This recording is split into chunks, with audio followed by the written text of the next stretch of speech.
Hopefully last week you had the opportunity to take the gift assessment. If you didn't, don't worry, we'll put the link here on the screen and you can take it at some other point in time. But it was something that was actually really interesting, and a lot of individuals were a little bit shocked at what actually popped up as some of their gifts.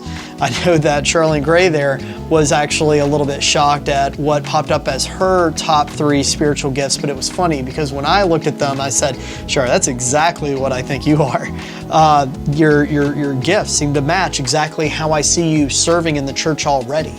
And one of those roles that she was playing was what we're going to talk about today, and that is the role of a shepherd.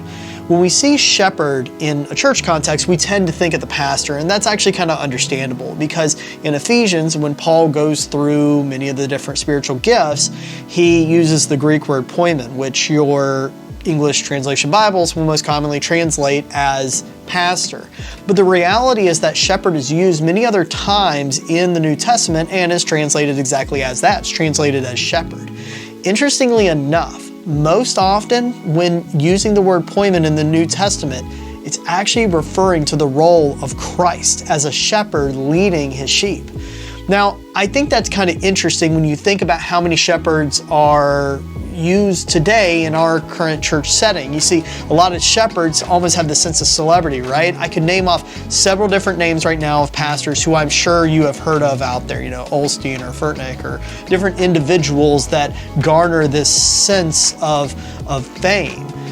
Well, this is something that we've done with our shepherds, but it diverges pretty starkly with how we see Christ himself acting as a shepherd, being an individual who is willing to go out there with a sense of humility, with a sense of selflessness, being primarily concerned not with what would lift him up, but instead what would lift the sheep up. This is what has been lost in so many of our American churches, where you see pastors being held up and placed on a pedestal, and it's something that far predates the American church, but we today have an opportunity to be able to look at shepherds and individuals who have this shepherding spiritual gift in the spirit in which we see Christ and the apostles doing it, with a spirit of humility, with a spirit of selflessness, and a spirit that is willing to look after the well-being of other individuals, even if it means danger and the demise of themselves.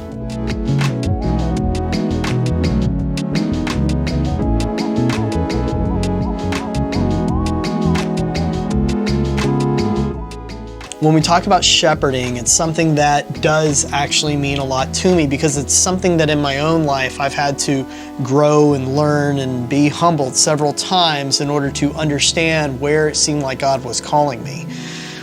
When you look at the role of a shepherd and the way that we should be looking at the shepherds in our lives, we shouldn't be looking up at them, as we were saying, as celebrities, but instead understanding that these are the individuals that we are entrusting with the spiritual nature of ourselves. Not that they're going to sit here and be the individuals that provide us salvation or anything like that, but these are the individuals that we look to for guidance and for support. These are the individuals that we look to celebrate with us when we're at our highs, and we look to lift us up when we're at our lows. Whether that be a pastor, whether that be a home church group leader, whether that be a Bible study leader or somebody else entirely. Individuals who have this spiritual gift have a very high calling, and it's something that often is dropped on the table. Something that I'll confide in all of you here is that when I was getting to the point that I was getting ordained and kind of starting to take, I guess, kind of this role of pastor more and more seriously, I remember at one point in time having this conversation with somebody where I said, I simply don't see how you can treat your calling, if you feel you're some form of a shepherd, as just simply a hobby. You really have to treat it with that same seriousness almost of a profession, if not even maybe a little bit more serious, because what's happening is you're not just doing something because you're doing good service for the church or you're doing chores.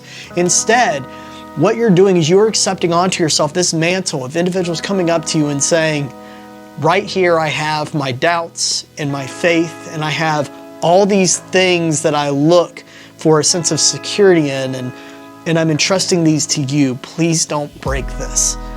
And I don't know why, but it's always the analogy that pops up in my head when I think about what it means to have a shepherd. And I think as individuals that look to shepherds, that's why it becomes so important for us to have a sense of discernment and a sense of wisdom about who we look to for that sense of spiritual guidance. We want people in our lives, and we want to surround ourselves with people that we know have hearts for Christ, have hearts that are not after something that is just building themselves up or after some personal agenda item. We want to ensure that our shepherds are people that have a passion for Christ and have a passion for Christ in our lives. If we are individuals who are shepherds, then we have to remain accountable to ourselves and, more importantly, to the individuals that God has placed in our lives. That we don't exist just simply to build up our own sense of reputation. We exist to serve humbly these other individuals.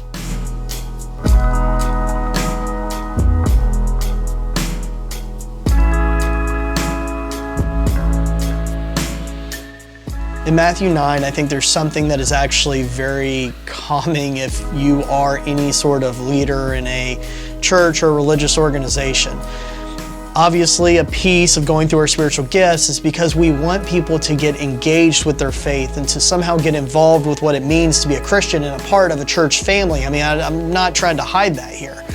But this struggle to get individuals to get engaged with their faith is not anything that's new. You see, in Matthew 9, Jesus was looking at his disciples and he acknowledged that the harvest is plenty, but the workers are few.